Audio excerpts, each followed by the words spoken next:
امام فرماتے تم اتنی محبت نہیں کرتے جتنی ہم کرتے ہیں۔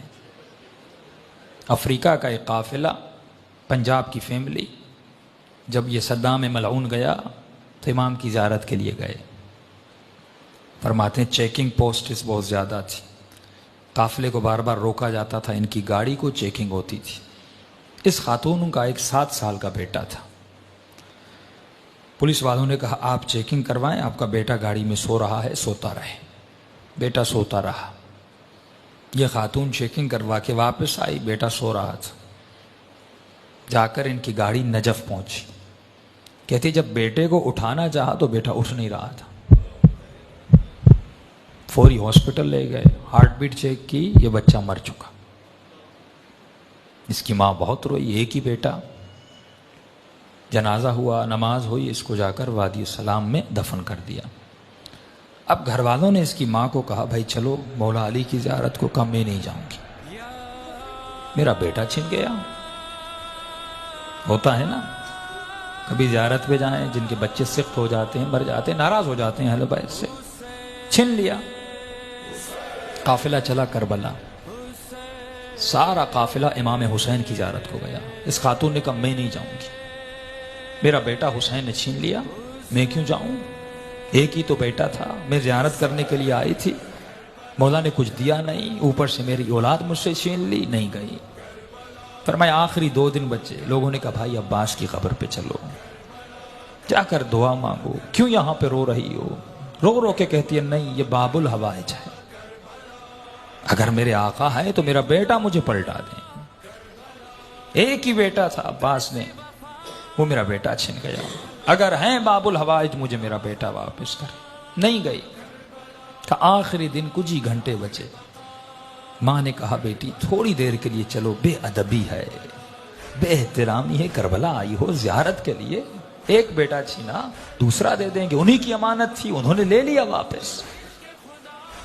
بیٹی کو زبردستی لے گئے۔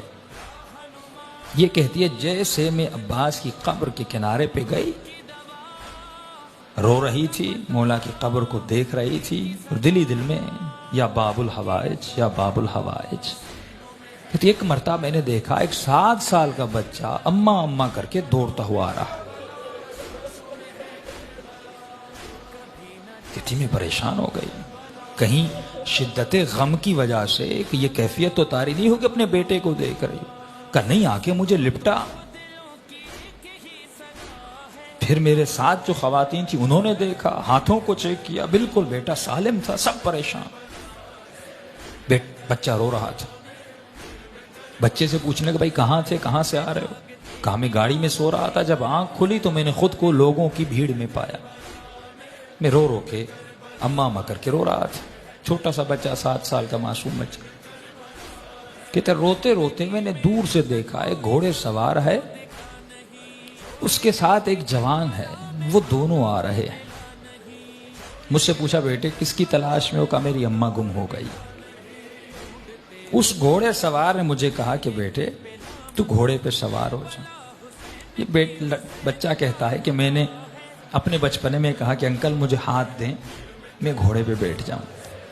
کہا گھوڑے سوار نے کہا میرے ہاتھ نہیں ہیں، میرے ہاتھ کٹے ہوئے ہیں۔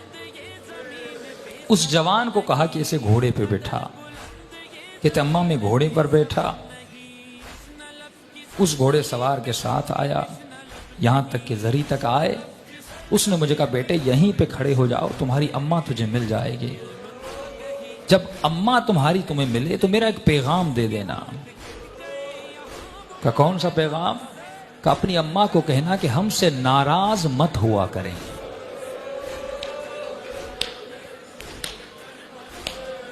ہم تھوڑی تھوڑی باتوں کے لیے دنیا کی وجہ سے جب اہل بیت کا دل دکھاتے ہیں۔